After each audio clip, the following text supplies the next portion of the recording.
Welcome to ESVN, the Emma Sports Vigilant Network show. My name is Emma Vigilant, and you know what to do, folks. Subscribe, youtube.com/ESVN show. Put on push notifications so you know if we're going live a half hour early to accommodate our schedules.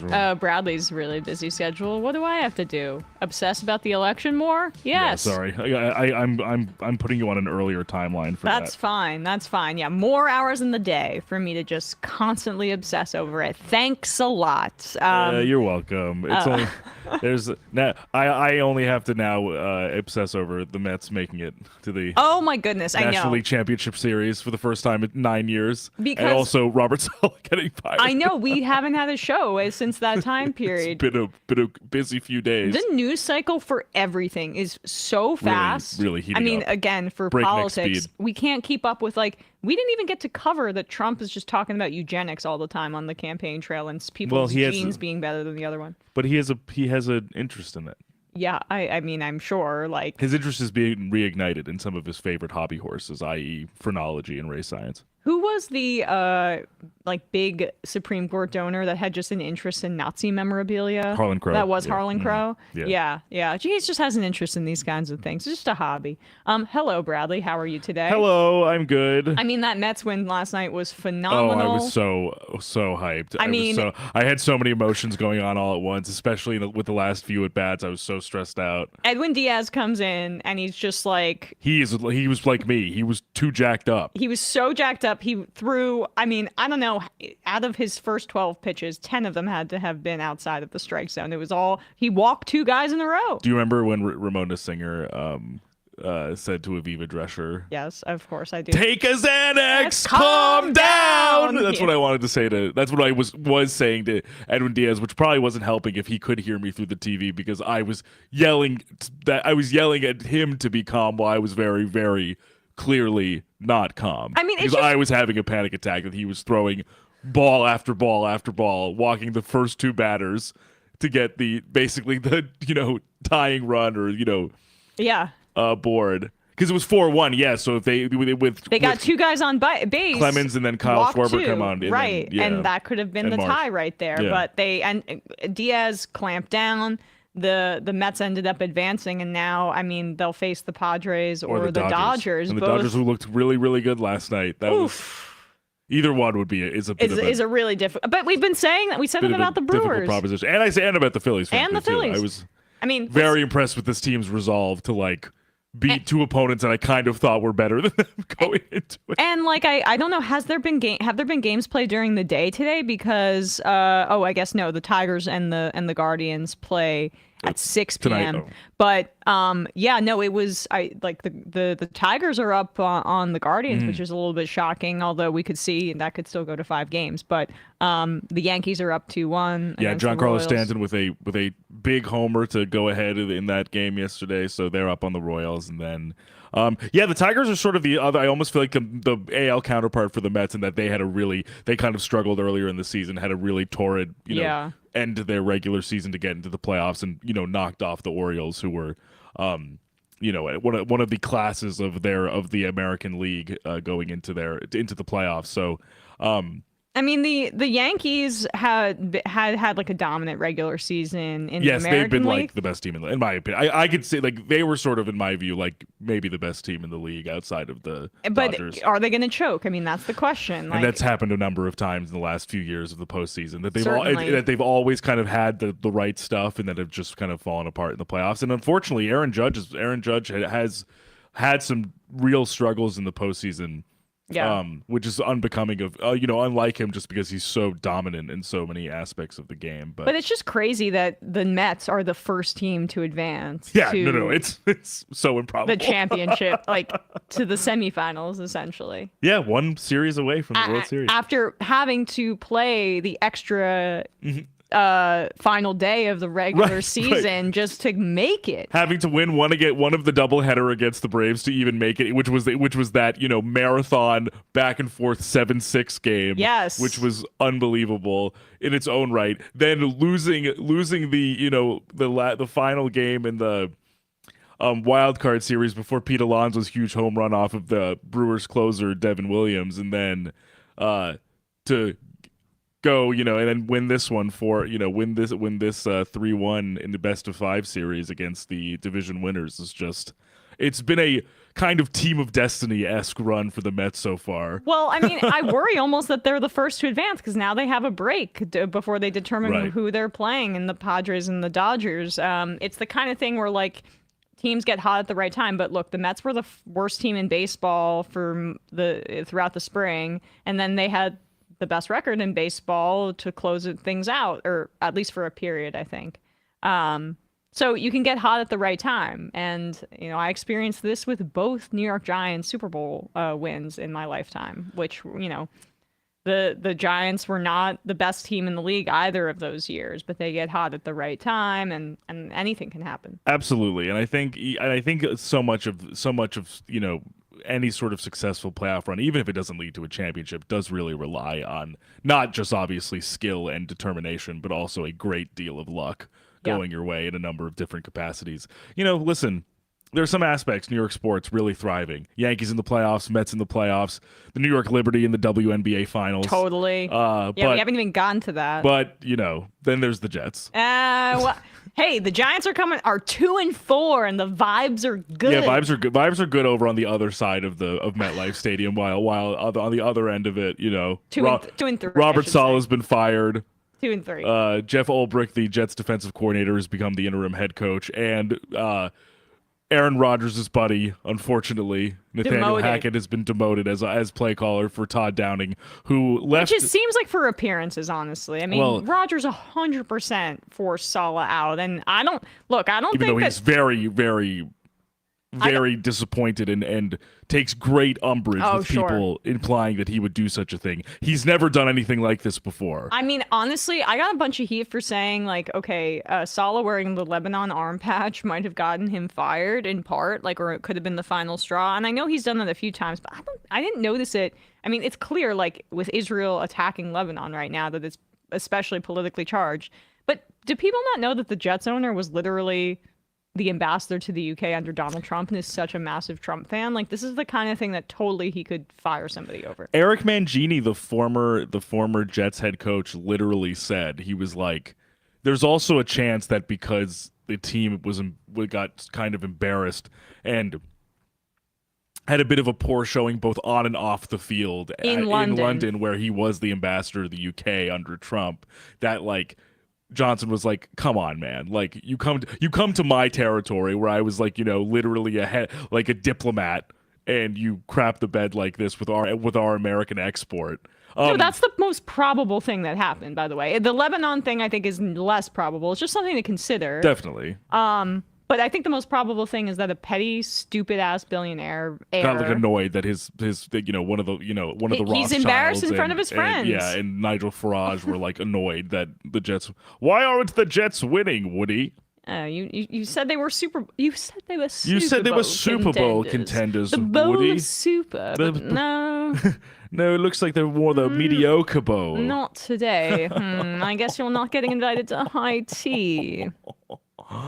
Oh, I love this team. All right, ready? Locks? Yeah, I'm ready. Okay. I'm finished. I think this team will not go anywhere until Aaron Rodgers is gone. Yeah, that's my view. I'm sorry. I know. Que sera, sera. All right. ESVN. Stone cold lock of the century. All week. Sorry, I was just contemplating my existential dread a little bit before our locks. I mean, now let's get into just mindless random gambling, shall we? Although no real money is being used. We're just doing this for fun, a little competition between the two of us. And it definitely is a competition because we're essentially tied 6-8-1. I was really holding out hope that the Saints would end up making it closer than they did, but they did not. 6-8-1 for me, 6-9 for Bradley. I went 1-2 last week, and he went 2-1. And the only one that the one that we differed on, New Orleans did not end up covering against Kansas City because really, honestly, I think that they could have, but the Derek Carr is going to be out for a little while. That's tough, yeah. And I just think, he was playing through a groin injury and it showed up So For sure. Bradley and I both didn't cover with Tampa Bay plus 2.5 in Atlanta. I mean, we easily could have, but that stupid game went to overtime. Again, why this is so ridiculous. We covered the Green Bay Packers, both of us in Los Angeles facing the Rams -3. And I did not get New Orleans plus 5.5 in Kansas City on Monday Night Football. Bradley got both. Yes, Tampa didn't get Tampa, but got Green Bay. And also hit on Baltimore -2 when an overtime victory did go your way in that situation in Cincinnati. Let's just run right through it here. So at 6-8-1, I'm going with another Thursday Night Football pick. Let's hope this works out a little bit better for me than last time. The San Francisco 49ers playing in their division, going to Seattle off another back-breaking loss that the 49ers did not have to incur. They collapsed in the fourth quarter, basically, to the Arizona Cardinals. And I think going 0-2 in the division is pretty rough for them. They lost in that same fashion to the Rams. I don't think they make that same mistake in Seattle. They're struggling in a sense because Fred Warner is banged up. He played last game, but he wasn't necessarily himself. However, I don't think that the Seattle Seahawks are up to the task in this regard. I know that they're at home, but they have so many injuries on their defensive line. And the San Francisco 49ers can run the ball. And when they can run the ball, what that means is they can control the clock. And I don't necessarily believe that Geno Smith is going to be able to dice them up and throw for such explosive plays that it will negate the time of possession that San Francisco is probably going to have. So I have the 49ers winning by more than 3.5 points in Seattle. I think this is a get-right game for them. And I still think they're one of the most talented teams in the NFL, even if they have a bit of a Super Bowl loss hangover. And also, their team is getting older at this point.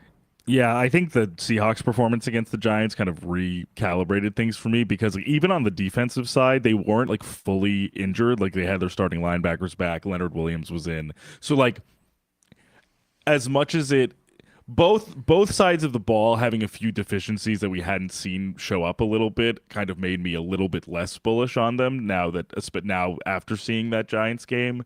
So I feel like I weirdly have a number of concerns with these all four NFC West teams, but still probably just by default I still am the most comfortable with the Niners. Yeah, I think so too. I mean the one I have the least confidence in is the Rams just because it's literally just attrition. the Stafford McVay show. Exactly. But yeah, I still think they're the most talented team in that division. I still think they win the division at the end of the day. So the San Francisco 49ers on Thursday Night Football, I will pick a score of 24-17. San Francisco 49ers win. Bradley, you have the London game. Yeah, this is an homage to Woody Johnson. Perhaps it will work out better for them. I lost it on that accent. So, someone, I don't remember who said it, but someone in the G chat said she was offered tea, crumpets, and cricket with the lad. Very well done, whoever that was. That was very, very good. Yes. So I'm taking the Jags against the Bears in London. Because honestly, I don't. They're definitely. I don't think they're particularly good. But I was pretty impressed, despite the loss, with how the Jags offense looked after a few weeks of Lawrence finally is slinging it. Yeah, and also I'm just like, I think the combination too, especially if they kind of stick with it, of filtering the offense a little bit more through Tank Bigsby in lieu of Travis Etienne in the run game, as well as through Brian Thomas Jr. in lieu of some of the other receivers, kind of like putting more on Brian Thomas Jr.'s shoulders as opposed to, Christian Kirk and Gabe Davis and the like. Because I think both of those guys have genuinely real juice and are offering something a little bit different and more dynamic for the Jaguars. Like, Thomas is just, I think, getting increasingly better by the week, which I've been super impressed by because of his combination of speed and size and his route running. Like, he can do a lot with a pretty big frame, and he's very fast for his size. Yeah. So and a few things, honestly, just seeing a little bit of progress from guys like Travon Walker, getting a few, Josh Hines Allen being obviously one of the better pass rushers in the league. Yeah. Eric Armstead, I think. And Tyson Campbell has been designated to return. I don't know if it's in this game, but soon they'll have some their secondary's been atrocious. It was St. James in the YouTube chat, just wanted to give some credit. Oh, thank you. But and that would be huge, obviously, just to get kind of their number one, one of their primary cornerbacks back healthy. Because as much as I was really, really pleased with Caleb Williams' performance, it was against, I think, like what must be the worst defense in the league in the Panthers. Like the Panthers can't tackle anybody. Like they can't, they can barely wrap their arms around a guy running towards them. So I'm very impressed, and I was very heartened to see Caleb Williams succeed in that contest. But I understand some people tempering their expectations a little bit just because of how poorly the Panthers are on defense. That being said, a win's a win. You play who's in front of you, but I think the Jags might just be a bit of a harder test, and I would want to see kind of a repeat performance before kind of like betting that they're going to do that week in and week out. Completely. I'm also, and it's a neutral site also. Just neutral the fact site. That it's a neutral Exactly. site, so it might just be a little bit wonky. Also, anyways. the Jags are always better in London because they're used to it. Right, because I feel like they're there a lot. Well, yeah, because that's the scuttlebutt is that they may be the first team to move there. Oh, right, because Shad Khan owns he also owns a football club. I don't know if it'll actually happen, but they are the ones that are most likely in that instance. I am going with the Washington Commanders, as I did, I guess, 2 weeks ago. I should have done it last week, which I was considering doing. I do not understand this line. +7, given how the Commanders are performing, they have a better record than the Baltimore Ravens, and they're not going far. Baltimore is quite close to where they play at FedEx Field. So it's basically a home game.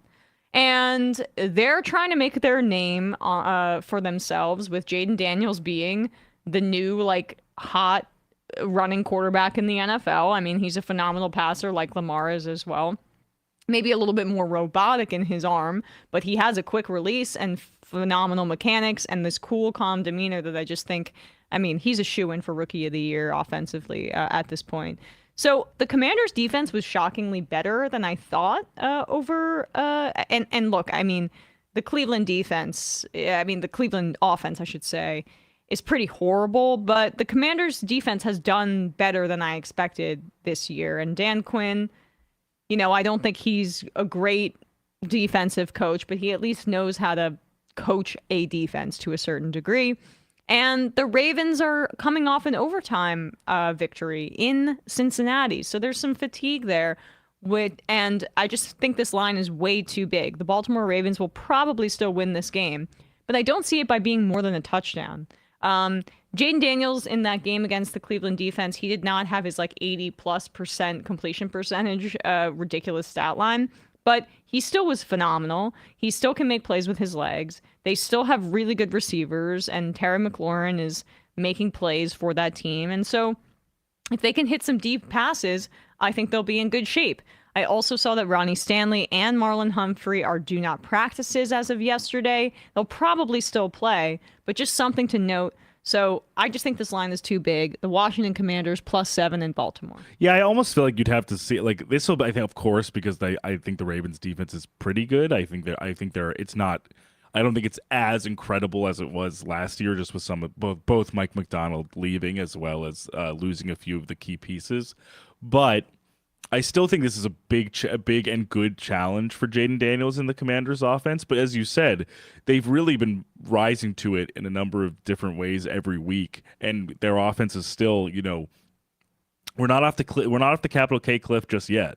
So I think there are still some tricks up his sleeve. That's funny. And I honestly agree with you that I have liked both just in terms of attitude and kind of soundness and discipline, and just I do think both of these units look like hungry in a way to perform well. They don't. I think the vibes are good, and I think so. Even if they lose this game, which I could completely understand, if it was close, it wouldn't surprise me at all. So you're going with Tampa Bay -3 in New Orleans. I love this line, and I'm surprised it's not bigger given the fact that I've seen a photo of this backup quarterback to Spencer Rattler. No, it's not Spencer Rattler. Oh, it's not this other Jake guy, Hayner? Jake Hayner. And someone, there was a tweet that I saw of him in his uniform, and people were like, this looks like a middle schooler. I mean, Yeah. I watched a little of that game with the Chiefs.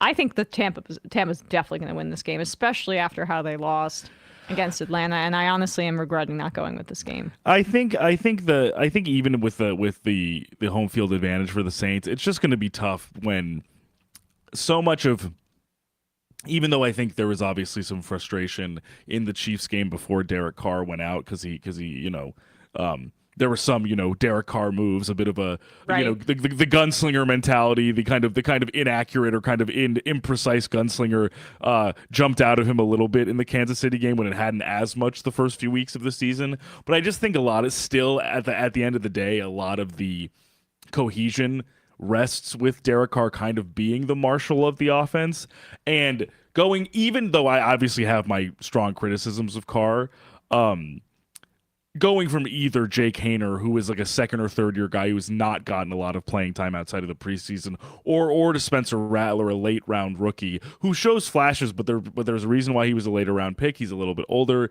He's a little bit undersized. Like, I think there would be a lot of hurdles to overcome for them to win this game, especially with how the Baker Mayfield-led Bucs have been looking on offense. And Rattler's actually starting. Oh, so Rattler is starting. I'm sorry. Oh, no, that's okay. I thought there was a possibility. I didn't know if it was fully confirmed that he was starting. I think that's honestly a bit of honestly more exciting. Still, I don't really care. But more exciting for me, at least, that they'll go let the rookie go out there and get some reps as opposed to Hayner, who's like kind of a retread.